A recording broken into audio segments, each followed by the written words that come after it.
वक्त हो गया ताबड़तोड़ खबरों का शुरुआत करेंगे, लेकिन उससे पहले एक बड़ी खबर आपको दिखा दें। मुख्यमंत्री योगी आदित्यनाथ ने अहम बैठक बुलाई है। डीजल पेट्रोल पर लगने वाले वैट को लेकर चर्चा होगी। बड़ी खबर आपको दिखा राजधानी लखनऊ से। और शाम 5:30 बजे सीएम आवास पर भी बैठक बुलाई गई है। डीजल पेट्रोल की कीमतों पर राहत दे सकती है सरकार। तो बड़ी और अहम खबर आपको दिखा रहे हैं। डीजल और पेट्रोल की बढ़ती हुई कीमतों को लेकर योगी सरकार और मुख्यमंत्री योगी आदित्यनाथ ने अहम बैठक बुलाई है। 5:30 बजे सीएम आवास पर यह अहम बैठक होगी और डीजल पेट्रोल की कीमतों में राहत मिल सकती है, इस तरीके की भी जानकारी सामने आ रही है। तो 5:30 बजे मुख्यमंत्री आवास पर यह अहम बैठक होगी। अनूप कुमार सिंह हमारे संवाददाता फोन लाइन पर जुड़े हुए हैं। अनूप, योगी आदित्यनाथ की अहम बैठक होने वाली है, क्या कुछ जानकारी आपके पास है, साझा करिए। देखिए अभिषेक, आज उत्तर प्रदेश सरकार एक अहम बैठक करने वाली है। डीजल पेट्रोल लगातार इसके दाम बढ़ रहे हैं, जिसको लेकर महंगाई लगातार बढ़ रही है और जनता जो है वो काफी परेशान है। ये काफी अहम बैठक मानी जा रही है और पूरे डीजल पेट्रोल की बात करें तो करीब 19 रुपए केंद्र सरकार का टैक्स होता है और राज्य सरकार का 30 रुपया वैट, एक रुपये अतिरिक्त शुल्क और प्लस सीमा शुल्क को मिलाकर के 41 रुपये 55 पैसे राज्य सरकार पर लीटर पर टैक्स लगाती है। जाहिर सी बात है, इसी वजह से 104 रुपए के ऊपर पेट्रोल आज के डेट में वो लखनऊ में है, तो इसी वजह से है। आज ये अहम बैठक में कुछ उम्मीद जताई जा रही है, कुछ वैट में कटौती होगी ताकि आम जनता को राहत मिलेगी और लगातार जो महंगाई बढ़ रही जिसको लेकर जनता परेशान है, हो सकता है इस जो डीजल पेट्रोल के दामों की कटौती के बाद कुछ राहत की सांस मिल सकेगी। अभिषेक, ये बैठक 5 कालिदास मार्ग पर 5:30 बजे मुख्यमंत्री योगी आदित्यनाथ ने बुलाई है। जी अनूप, अगर बात करें तो इस बैठक में कौन कौन से लोग शामिल होंगे, क्या अधिकारी शामिल होंगे या कैबिनेट के लोग भी मौजूद रहेंगे? और देखिए, इस बैठक में अधिकारियों के साथ साथ कुछ कैबिनेट जो मंत्री हैं वो भी शामिल हों, क्योंकि क्षेत्रों से जिस तरीके से आम जनमानस से, क्योंकि आने वाला 2022 का चुनाव है, ऐसे में जो मंत्री हैं या प्रतिनिधि हैं वो जनता के बीच जाते हैं, तो कहीं ना कहीं महंगाई एक बड़ा मुद्दा है, बड़ा टॉपिक है जिससे जनता परेशान है। तो ऐसे में अगर राज्य सरकार एक कदम उठाएगी, कुछ पेट्रोल डीजल पर राहत की ओर सांस मिलती है, तो आने वाले समय में इसको फायदा मिल सकता है। चलिए, बहुत बहुत शुक्रिया अनूप जी, और अब अपडेट के लिए आपके पास वापस आएंगे। फिलहाल बहुत बहुत शुक्रिया तमाम जानकारी साझा करने के लिए। तो बड़ी खबर आपको दिखा रहे हैं राजधानी लखनऊ से। सीएम योगी आदित्यनाथ ने आज अधिकारियों और मंत्रियों की बैठक लेंगे। 5:30 बजे बैठक सीएम आवास पर शुरू होगी और पेट्रोल डीजल की बढ़ती कीमतों पर आज लगाम भी लग सकती है और कुछ लोगों को राहत भी मिल सकती है। तो बड़ी खबर आपको दिखा रहे हैं। चलिए, ताबड़तोड़ खबरों की शुरुआत करते हैं फटाफट अंदाज में। अपने ड्यूटी के दौरान जान गंवाने वाले राज्य कर्मचारियों के आश्रितों को अब दूसरे विभागों में भी नौकरी मिल सकेगी। मृतक आश्रितों की समस्याओं को देखते हुए राज्य सरकार इस दिशा में विचार कर रही है। इस बाबत कार्मिक विभाग के प्रस्ताव की कैबिनेट से मंजूरी दिलाने की तैयारी है। ड्यूटी के दौरान राज्य कर्मचारियों की मौत होने पर उनके आश्रितों को शैक्षिक योग्यता के आधार पर नौकरी देने का प्रावधान है। मृतक आश्रितों को नौकरी देने में कई बार पदों की कमी आड़े आती है। पद खाली न होने की वजह से पद सृजित करने पड़ते हैं। ऐसे में अब यूपी सरकार जल्द ही दूसरे विभागों में नौकरी देने की तैयारी में जुट गया है। पूर्व मुख्यमंत्री और सपा मुखिया अखिलेश यादव आज अपने तय कार्यक्रम के अनुसार सहेदा स्थित श्री दुर्गा जी इंटर कॉलेज मैदान पर पहुंचे। इस दौरान कार्यकर्ताओं और पार्टी समर्थकों ने अखिलेश यादव का जोरदार स्वागत किया। इस दौरान पूरा मैदान लाल टोपियों से रंगा दिखाई दिया। अखिलेश यादव पिछले 2 दिनों से पूर्वांचल में हैं। कल उन्होंने मऊ में सुबह सपा से स्थापना दिवस पर आयोजित कार्यक्रम में शिरकत की थी। सुबह सपा के गठबंधन की घोषणा भी की और इसके बाद आज अखिलेश ने श्री दुर्गा श्री इंटर कॉलेज में 130 मेधावी छात्र छात्राओं को लैपटॉप भी बांटे। विधानसभा चुनाव से पहले विधान परिषद के 36 सीटों पर चुनाव होंगे। स्थानीय प्राधिकारी निर्वाचन क्षेत्र के 36 सदस्यों का कार्यकाल 7 मार्च 2022 को पूरा हो रहा है। भारत निर्वाचन आयोग ने इन सीटों का ब्यौरा और मतदाता सूची की जानकारी मांगी है। हालांकि इन सीटों में कार्यकाल खत्म होने से 3 महीने पहले चुनाव हो सकते हैं। ऐसे में 7 दिसंबर के बाद कभी भी अधिसूचना जारी हो सकती है। 100 सीटों वाली विधान परिषद में स्थानीय प्राधिकारी निर्वाचन क्षेत्रों की 36 सीटें यहां राजनीतिक दलों का गणित बदल देती है। ये चुनाव इसीलिए भी महत्वपूर्ण है क्योंकि भाजपा इससे अधिक सीटें जीतकर विधान परिषद में बहुमत हासिल करना चाहेगी, जबकि सपा अपनी सीटें बचाने में जुटेगी। विधानसभा चुनाव से पहले होने वाले इन चुनावों को जीतकर सत्ता पक्ष और विपक्ष दोनों ही अपनी मजबूत दावेदारी का संदेश जनता में देंगे। मेरठ के दौराना में प्रगतिशील समाजवादी पार्टी लोहिया की सामाजिक परिवर्तन रथ यात्रा का स्वागत आज कंकर खेड़ा बाईपास स्थित 5 स्टार रिजॉर्ट में किया जाएगा। कार्यक्रम संयोजक सरधना विधानसभा प्रत्याशी ठाकुर शशि ये जानकारी देते हुए बताया कि कार्यक्रम में मुख्य अतिथि के रूप में शिवपाल यादव शामिल होंगे। कार्यक्रम का शुभारंभ शिवपाल सिंह यादव करेंगे और साथ ही उन्होंने ये भी कहा कि इस कार्यक्रम में हजारों की संख्या में कार्यकर्ताओं के साथ कई बड़े नेता भी शामिल होंगे। अगली में श्रीलंका के राजदूत, उप राजदूत और 2 मंत्री त्रेता युग में जिस स्थल पर रावण ने माता सीता को हरण के बाद जिस अशोक वाटिका में रखा था, वहां की शिलाएं लेकर आज अयोध्या पहुंचेंगे। अशोक वाटिका की शिलाएं रामलला को समर्पित करने के साथ ही श्रीलंका के राजदूत, उप राजदूत और दोनों मंत्री रामलला का दर्शन और आरती किए। करीब 11 बजे राम जन्मभूमि परिसर में भगवान राम की श्रीलंका स्थित अशोक वाटिका की शिलाएं समर्पित की। श्री राम जन्मभूमि तीर्थ क्षेत्र ट्रस्ट के सदस्य राजा अयोध्या की आवास राज सदन में श्रीलंका के राजदूतों और श्रीलंका सरकार के मंत्रों का जोरदार स्वागत किया गया। उत्तर प्रदेश में कोरोना संक्रमितों की संख्या बीते 4 दिनों में उतार चढ़ाव बना हुआ है। वहीं जारी हुई आंकड़ों में एक बार फिर न सिर्फ कोरोना के नए मरीजों की संख्या में बढ़ोतरी देखी गई, बल्कि कोरोना के एक्टिव केस 100 में दर्ज किए गए हैं। प्रदेश में तेजी के साथ हवाएं चल रही है। वैक्सीनेशन अभियान के चलते राज्य में कोरोना वैक्सीन की पहले डोज लेने वालों का आंकड़ा 60% से ऊपर पहुंच गया है। वहीं यूपी में 39 जिले पूरी तरह से कोरोना मुक्त पाए गए। राजधानी लखनऊ में मुख्तार अंसारी के शार्प शूटर अली शेर उर्फ डॉक्टर को एसटीएफ ने एक मुठभेड़ में ढेर कर दिया। मड़ियाव गांव इलाके में हुई मुठभेड़ में एसटीएफ और बदमाशों के बीच कई राउंड गोलियां चली, जिसमें 2 बदमाश घायल हो गए। घायलों में मुख्तार अंसारी का शार्प शूटर अली शेर भी था, जिसकी बाद उसकी मौत हो गई। अली शेर उर्फ डॉक्टर मुख्तार अंसारी गैर का शार्प शूटर और 1 लाख का इनामी बदमाश था, जो एनकाउंटर में मारा गया।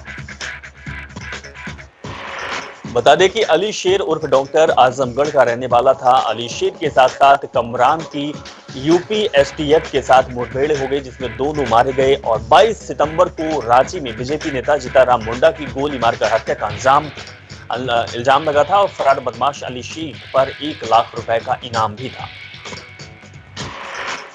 प्रतापगढ़ के लालगंज कोतवाल क्षेत्र में ट्रांसफार्मर ब्लास्ट के दूसरे व्यक्ति की मौत हो गई। आपको बता दें कि 20 तारीख को ट्रामा सेंटर में लगे ट्रांसफार्मर में ब्लास्ट होने से एक महिला समेत 4 लोग गंभीर रूप से झुलस गए थे।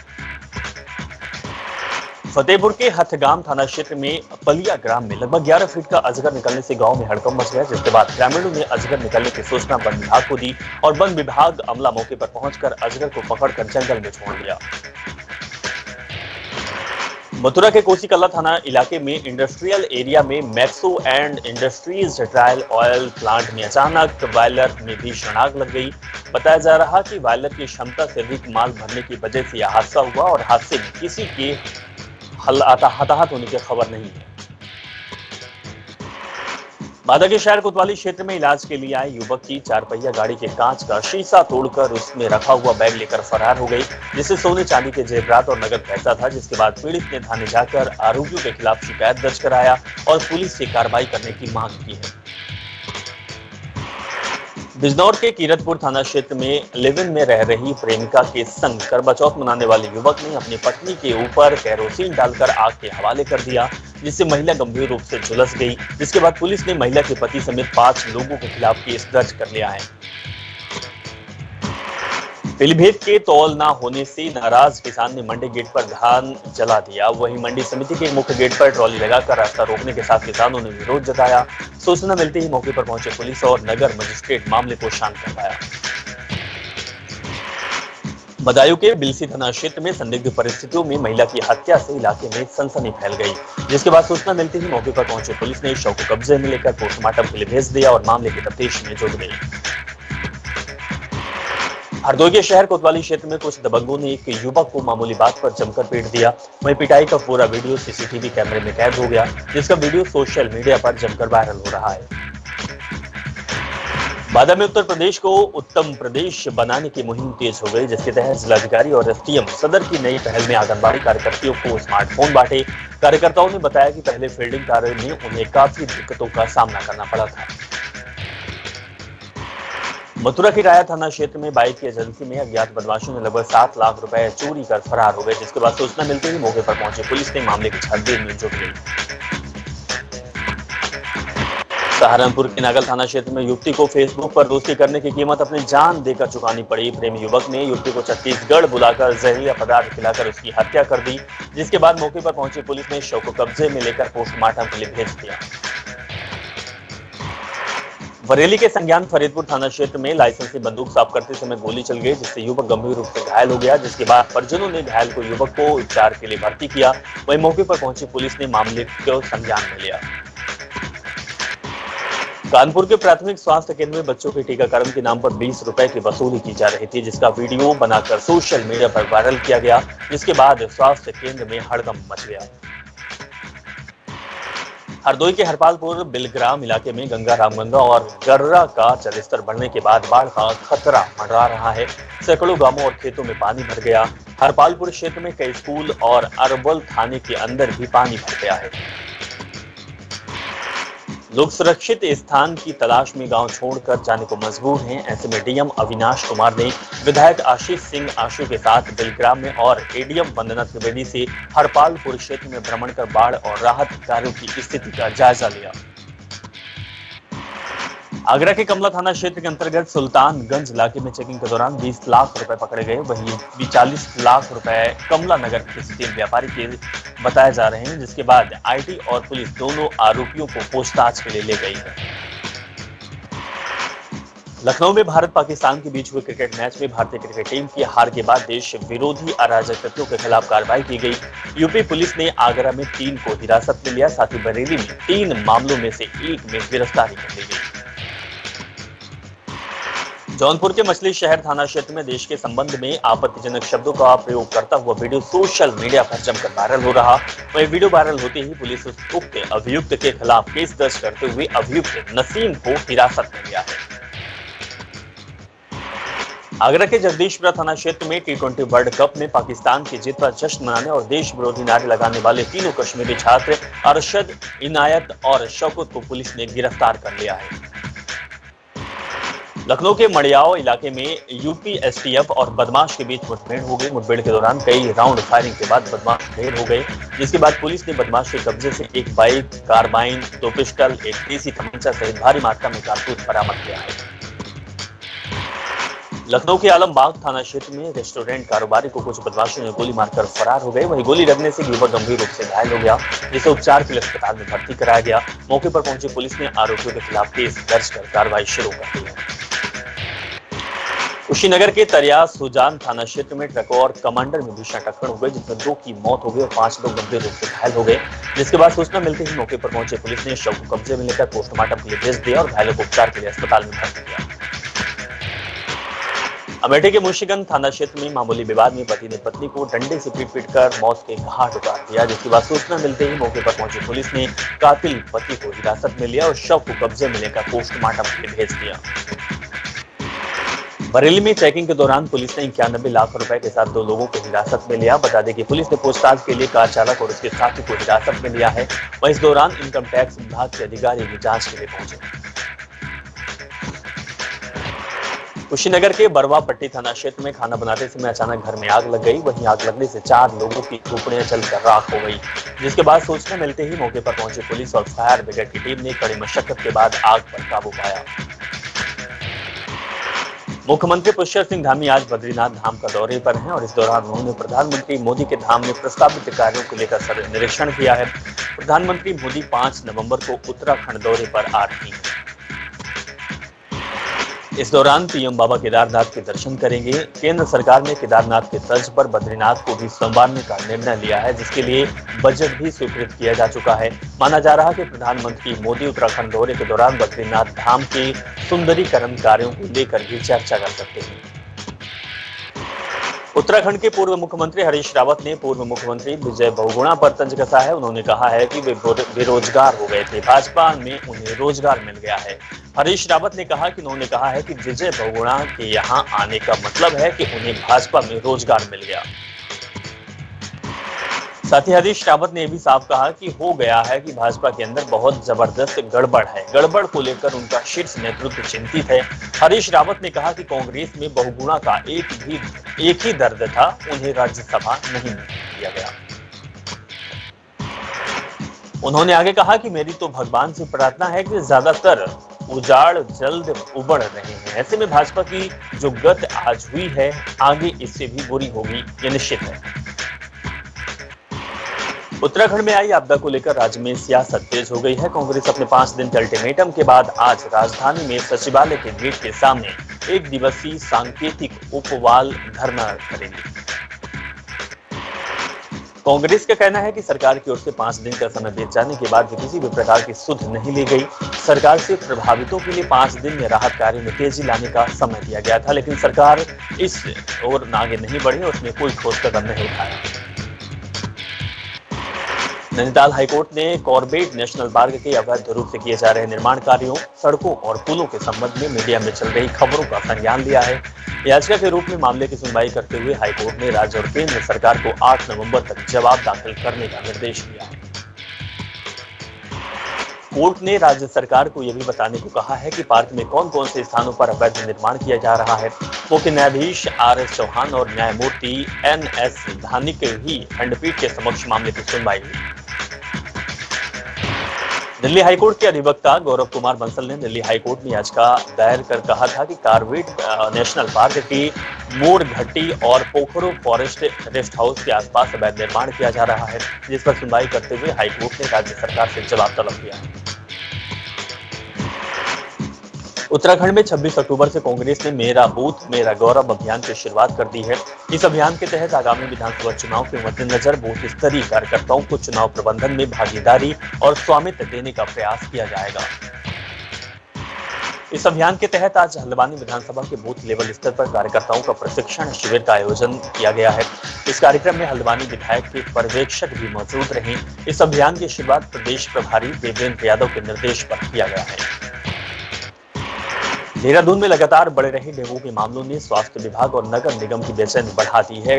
देहरादून में अब तक डेंगू के 95 मामले सामने आ चुके हैं, जिसे लेकर देहरादून के मेयर सुनील उनियाल गामा स्वास्थ्य विभाग और नगर निगम के आला अधिकारी के साथ बैठक भी कर चुके हैं। उत्तरकाशी में डीएम ने जिले के सभी डीएफओ को निर्देश दिया है कि उनके क्षेत्र में ट्रैकिंग रूट और हाई एल्टीट्यूड क्षेत्र में जाने वाले ट्रैकर्स के मानकों के अनुरूप जांच की जाए। साथ ही सभी ट्रैकर्स की मेडिकल जांच का सख्ती से पालन किया जाए। बागेश्वर में पर्यटकों से भरा वाहन गहरी खाई में गिरा, जिसमें 5 लोगों की मरने और अनेक पर्यटकों की हताहत होने की सूचना आ रही है। जिसके बाद सूचना मिलते ही मौके पर पहुंची पुलिस के साथ लोगों का भी रेस्क्यू ऑपरेशन किया गया है। उत्तराखंड में अब कोरोना संक्रमण कम हो गया है। बीते 24 घंटे में प्रदेश में 17 नए कोरोना के संक्रमण के मामले मिले। वहीं एक भी मरीज की मौत नहीं हुई, जबकि 18 मरीजों को ठीक होने के बाद घर भेजा गया। सक्रिय मामलों की संख्या घटकर 150 हो गई है। स्वास्थ्य विभाग की ओर से जारी बुलेटिन के मुताबिक 13,417 सैंपलों की जांच रिपोर्ट नेगेटिव आई। वहीं 7 जिलों बागेश्वर, चंपावत, नैनीताल, पिथौरागढ़, रुद्रप्रयाग, टिहरी और उधम सिंह नगर में एक भी संक्रमण का मामला नहीं मिला। अल्मोड़ा, हरिद्वार और पौड़ी में 1-1, चमोली में 3, देहरादून में 9 और उत्तरकाशी में 2 संक्रमण के मामले मिले। इसी बीच एक बड़ी खबर आ रही है देहरादून से। राज्य सचिवालय के बाहर कांग्रेस का सांकेतिक उपवास जारी है। बड़ी खबर आपको दिखा रहे हैं। सरकार की लापरवाही के खिलाफ सड़क पर उतरी है कांग्रेस पार्टी। आपदा राहत कार्यों में सरकार की लापरवाही से नाराजगी जताई है। आपदाग्रस्त क्षेत्रों का दौरा करने के बाद कांग्रेस का अल्टीमेटम था। कांग्रेस ने सरकार को 5 दिन का समय दिया था। हम आपको तस्वीर भी दिखा रहे हैं, सचिवालय की बाहर की तस्वीर है और ये तस्वीर कांग्रेस पार्टियों की है। कांग्रेस पार्टी के नेता आपको अब दिखा रहे हैं कि कांग्रेस पार्टी के प्रदेश अध्यक्ष गणेश गौदियाल भी मौजूद हैं और साथ में पार्टी के वरिष्ठ नेता हरीश रावत, जो कि पूर्व मुख्यमंत्री हैं, वो भी मौजूद हैं। अजीत कांबोज हमारे संवाददाता जुड़े हुए हैं। अजीत, आपके माध्यम से तस्वीर दिखा रहे हैं, कांग्रेस पार्टी का धरना प्रदर्शन चल रहा है। बिल्कुल, जिस तरह से कांग्रेस ने पहले ही सरकार को सचेत कर दिया था कि आप 5 दिन के भीतर आपदा राहत कार्यों को अमली जामा पहनाने का काम करें और जो भी प्रभावित लोग हैं उनको चाहे से आर्थिक मदद से या फिर उनके जो घर तहस-नहस में हैं उनको दोबारा से बसाने का काम किया जाए। लेकिन 5 दिन बीत चुके हैं तो सरकार की तरफ से कोई काम ना होता देख अब उत्तराखंड कांग्रेस सड़कों पर उतरी है। सचिवालय के सामने एक सांकेतिक उपवास किया जा रहा है, जिसमें पूर्व मुख्यमंत्री हरीश रावत, प्रदेश अध्यक्ष गणेश गोजा समेत तमाम वरिष्ठ नेता मौजूद हैं और सीधे तौर पर सरकार से मांग की जा रही है कि आप इतना समय बीत चुका है तब भी आपदा प्रभावितों की कोई मदद नहीं कर पा रहे हैं, तो ऐसे में कैसे काम चलेगा, कैसे आप प्रभावित जनता की मदद कर सकें। तो इन्हीं सब मुद्दों को लेकर सड़कों पर आज उत्तराखंड कांग्रेस उतरी है। अजीत, अगर बात की जाए तो कांग्रेस पार्टी अब सूबे में लगातार सक्रिय दिखाई दे रही है। हरीश रावत की बात की जाए, प्रदेश अध्यक्ष की बात की जाए, या भी जो कांग्रेस के नेता हैं वो लगातार सक्रियता दिखा रहे हैं। अगर हम इस धरना प्रदर्शन की बात करें और जो आपदा आई है उसको हम लेकर बात करें तो क्या दोनों के बीच वाकई इसी तरीके का काम है कि आपदा प्रभावित लोगों को कोई सुविधा मुहैया नहीं कराई गई है, सरकार के द्वारा उचित कदम नहीं उठाया गया, जिस तरीके से कांग्रेस पार्टी ये प्रदर्शन कर रही है? बिल्कुल, अगर कांग्रेस की बात की जाए तो 17, 18 और 19 अक्टूबर को प्रदेश में भीषण आपदा को झेला था और सबसे ज्यादा जो प्रभावित लोग थे वो नैनीताल जनपद के थे। तो आपदा आने के तत्काल बाद ही खुद मुख्यमंत्री पुष्कर सिंह धामी तुरंत घटनास्थल पर पहुंचे थे। तमाम लोगों से उन्होंने बात की थी, नाइट स्टे वहां पर किया था और खुद प्रभावित जनता के बीच वो तकरीबन 4 से 5 दिन तक रहे थे। तो ऐसे में सरकार अपनी तरफ से फुल प्रूफ प्लान कर रही थी। वहीं आपदाग्रस्त दौरों का खुद कांग्रेस के प्रतिनिधि मंडल ने दौरा किया, जिसमें 5 लोग शामिल थे, प्रदेश अध्यक्ष समेत पूर्व मुख्यमंत्री तमाम लोग थे। तो उसके बाद अब इस पर राजनीति तेज हो चुकी है, सरकार अपना काम कर रही है, चुनावी मौसम है, तो ऐसे में कांग्रेस की भी भूमिका इसमें काफी सक्रिय नजर आ रही है कि चाहे फिर आपदा प्रभावितों को राहत दिलाने की बात हो या लेकिन अजीत जी सबसे बड़ी बात है कि कांग्रेस पार्टी अब सक्रिय दिखाई दे रही है बूथ लेवल पर भी, वो गांवों गांवों तक जा रही है और गांवों में बहुत सारी ऐसी वीडियो सामने आई है, हमने खबर भी दिखाई है, यहां तक कि मंत्री साहब की एक वीडियो सामने आई जिसमें गांव के लोग ही खरी खोटी सुना रहे हैं, चाहे वो भाजपा के ही लोग क्यों ना हो। बिल्कुल, सीधे तौर पर अब अगले 2 महीने बाद उत्तराखंड प्रदेश में विधानसभा चुनाव होने हैं। ऐसे में सरकार के मंत्री गांव का दौरा कर रहे हैं तो उत्तराखंड कांग्रेस के वरिष्ठ नेता भी नाइट स्टे गांव में जाकर कर रहे हैं। तो ऐसे में दोनों ही दलों की कोशिश है कि वो जनता के बीच पैठ बना सकते हैं। हालांकि सरकार की जो तमाम खामियां हैं या जो तमाम कमियां कही जा सकती हैं उसको लेकर जनता के बीच में विरोध जरूर है और इसका सीधे तौर पर नेताओं को सामना भी करना पड़ रहा है कि जनता खड़ी खोटी सुनाने से भी पीछे नहीं हट रही है। ऐसे में कांग्रेस इन मुद्दों को कैसे भुना पाएगी ये कांग्रेस के हाथ की बात है, लेकिन सरकार अपनी तरफ से चाहे फिर मुख्यमंत्री पुष्कर सिंह धामी की बात हो, वो पूरी कोशिश में है कि जनता की जो भी समस्याएं हैं उनका समाधान तत्काल हो, समय रहते किया जा सके। इसके लिए साफ तौर पर अधिकारियों को निर्देशित किया गया है, शासन लगातार बिल्कुल अजीत, तो कहीं ना कहीं अगर सीएम धामी काम कर रहे हैं तो विपक्ष की सक्रियता भी बहुत जरूरी है, जो कि विपक्ष कर रहा है। ये वाकई काबिले तारीफ भी हम कह सकते हैं, क्योंकि जब विपक्ष की भूमिका होती है तो सरकार भी काम करती है। अजीत, बहुत बहुत शुक्रिया तमाम जानकारी साझा करने के लिए।